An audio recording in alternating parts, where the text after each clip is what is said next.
Train by Anessa Kravitz as we now move to another one of our finals on the track. It is the men's T54 1500m.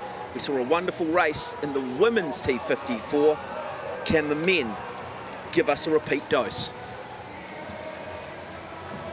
Well, what a moment this is for Kurt Fearnley, the Australian, signing off a glittering track career this evening. This is the official start list for the men's T54 1500m for wheelchair athletes. The very last time anyone in the world will get to see Kurt Fearnley, the multiple world and Paralympic champion, racing on a track. He decided this would be the night to call time on a huge part of his life for the last 15 or 20 years. He's a massive figure here. You go to the supermarkets, his billboard is everywhere.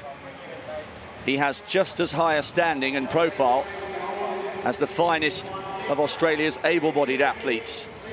That's how much the man in your screen there has contributed to this sport over the last 15 or 20 years. Was involved in the baton relay in the lead-up to the ceremony, and on the night itself, champion in this event back in Delhi. Well, it's going to be a very tactical race. 10 athletes on the start line, so a bigger field than what we saw from the women, which is certainly going to add a different dynamic, and athletes are going to need to try and stay out of trouble. And I just wonder whether maybe the best tactical move is to go to the front, or certainly close to it. Well, I wonder whether Richard Chisaro, the Englishman, will spoil the party. He produced a stunning burst of speed in the heats, a new games record, 3:05.76. You'll be able to spot him because he has that red dot in the centre of his helmet there. Bronze last year in the 400 metres at the World Championship. He's really quick, and he'll be determined not to let the likes of Tristan Smythe and Kurt Fearnley have it all their own way. Smythe is a 3:03 man at his best, 8th in the World Championship last year. What about Jake Lappin? The other Australian has just broken Kurt Fearnley's long-established national record. He's the heir apparent. Does he dare to usurp the master tonight? Lappin going for Australia. Dylan Labruie, 20 years of age, twice a winner of the mini marathon in London, coached by Jenny Archer, who's done such good things with Dave Weir. Let's listen to the reception for Kurt Fearnley.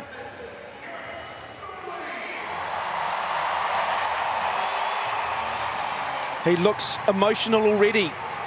Got to control the adrenaline. Big night for Kurt and everyone else.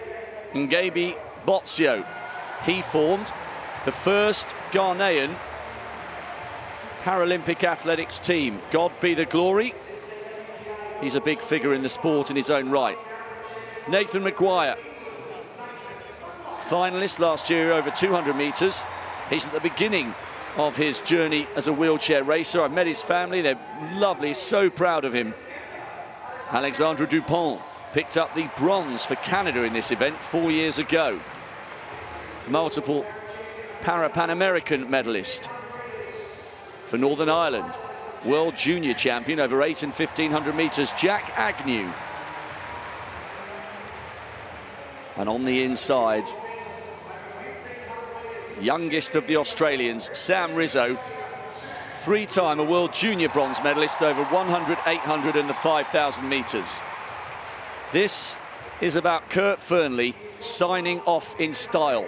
Everybody who's here tonight is desperate to see his final race end in gold on the Gold Coast, but this is a field of real quality, and he's going to have to cast emotion aside if he's to beat Chisaro and the best of the rest. The final of the men's 1500 metres T54.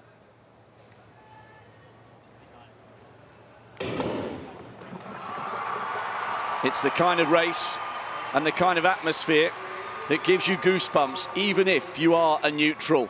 Fearnley has his young son, Harry Jack, watching here, but Richard Chisaro showed he's in no mood to hand over the gold medal and the victory procession to Fearnley.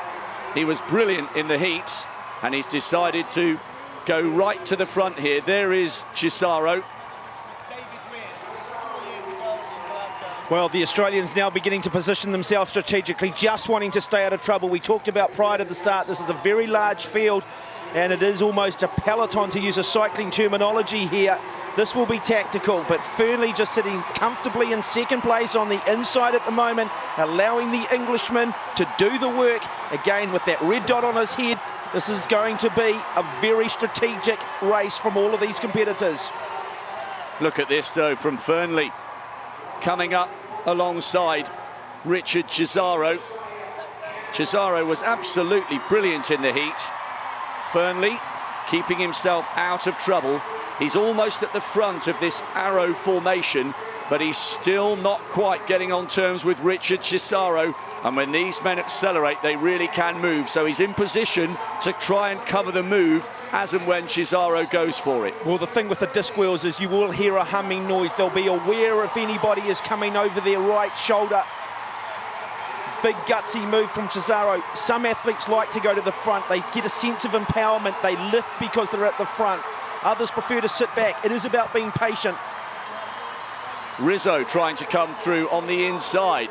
There is the young Australian with the red helmet. Alexandra Dupont is going well, but it's still at the moment Chisaro from Kurt Fearnley. I just wonder whether we're going to see a move come from Jake Lappin, the other Australian Lappin, the future of Australia when it comes to this particular discipline. Now begins to make his move, just trying to move around the outside. Going wide though, that is distance, could get boxed in. Fearnley has tracked every move of Chisaro. Coming wide on the outside, Tristan Smythe of Canada takes the lead. They take the bell in the final of the men's T54 1500 metres. It's Kurt Fearnley's swan song, and Richard Chisaro, who's led right from the start, finds himself in trouble. Smythe now in front. Can Kurt Fearnley finish this glorious career with gold? He's really pushing it now down the back straight. Shoulders burning, but he's in second place. Can he find a way through on the inside? The crowd are willing him on, roaring him on. Fearnley in second here. He's really going to have to push it here because Alexandra Dupont is the man who's going to break hearts. Fearnley's coming. He's edging closer, but not quite enough. Alexandra Dupont takes it. Fearnley in second. And I think it may well have been bronze for Australia as well, in the form of Jake Lappin. So it was a great finish. It was a fitting end to a glittering career. But this time, it wasn't destined to be gold for the multiple Paralympic champion. Alexandra Dupont came through and spoilt the party. But Fearnley should rightly celebrate the silver, and Jake Lappin did indeed make it 2 medal positions for the Australians. He takes the bronze. Well, Alexandra Dupont, a bronze medal 4 years ago, a gold medal. He sat back. You didn't hear us talk about him in commentary because he was conserving energy. He didn't want to burn too many matches early. I like the way Fearnley raced this, though. He looked to stay out of trouble. He wanted to be in touch. He wanted to be able to counter any move that was thrown at them, but not dissimilar to what we saw in the women's equivalent. It was about the young athlete. It was about the explosiveness, the pure power and speed. A wonderful race. And while it'll be second and third for the 2 Australians, it's just a simple case of shaking the hand of Alexandra Dupont. He was just simply better tonight. And we talk about good stories in Paralympic sport.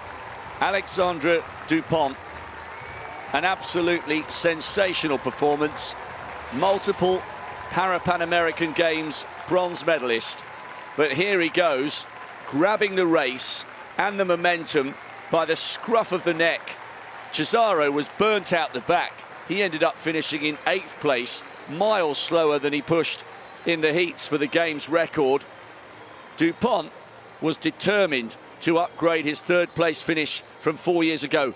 This was the point at which I thought Fernley might find a way through on the inside, but he simply wasn't quite quick enough on this last occasion where we get to see him grace the track. Well, if you just look at the arm speed here, the turnover, or what you'd call cadence, the number of times they are just trying to turn those wheels. And if you were to use cycling terms, one is at a much higher cadence, and that is Alexandre Dupont. Thought the upset might be on, but just in the finish, just ran out of track. And if you want a wonderful advertisement for the sport, you've seen it in both these T54 finals, the women earlier, and now the men. Diana Roy of Canada picking up a medal in the women's race. So emphatic there from Alexandre Dupont. Fernley began to close, but he was pushing so hard that front wheel was lifting off the ground slightly. Gasping for air, trying to find the last couple of feet he needed to get past the Canadian, but Dupont was phenomenal, and he was not to be denied the glorious gold here tonight. You cannot understand just how agonising this event is, because they are in that tuck position. They're not sitting up, they're not having their chests opened up, they're just not getting the oxygen in. Alexandre Dupont didn't read the Kurt Fernley script, but there's no disgrace in bowing out with Commonwealth silver. Jake Lappin makes it 2 Australians on the podium, but the glory tonight belonged to the young Canadian.